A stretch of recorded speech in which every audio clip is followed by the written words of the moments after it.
যে ফ্লেক্সিবল কিভাবে তুমি লাগাবে বলো, বা তোমরা ফ্লেক্সিবল নিজেরাই যখন লাগাবে, ঠিক আছে। তাহলে প্রথমে मुझे আসবে যে सर पेनियम बॉक्स में है या तो डॉपर में है, हम काम कर रहा है डॉपर लगा रहा है या पेनियम बॉक्स लगा रहा है। पेनियम बॉक्स में पहला गला काट के रिंग उसमें लगाएगा। रिंग लगाने के बाद उसके सीधा जो मेन डक्ट रहेगा जिसमें कनेक्ट है उसमें हम लोग राउंड बीसीडी लगाएगा। इधर पेनियम बॉक्स है और इधर मेन लाइन का डक्ट है। तो मेन लाइन में हम लोग क्या करेगा, राउंड बीसीडी लगाएगा, जो साइज का है वही साइज का लगाएगा और उधर वही साइज का रिंग लगाएगा।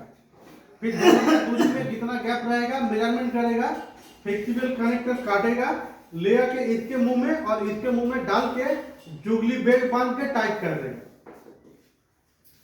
टाइट करने के बाद उसको थोड़ा अच्छा से एल्युमिनियम खोल के एल्युमिनियम टेप भी मार के फिनिश कर देगा। उसमें सिलिकॉन भी नहीं लगेगा, कुछ भी नहीं लगेगा। जब रिंग लगाएगा तब रिंग लगाने के बाद सिलिकॉन लगेगा। जब बीसीडी लगाएगा, बीसीडी लगा के स्क्रू मार के उधर ही सिलिकॉन लगेगा। जब फ्लेक्सिबल लगेगा उसमें और सिलिकॉन नहीं लगेगा, जुगली बेल्ट बांध के टाइट करेगा। এটা হলো ফ্লেক্সিবলের কাজ।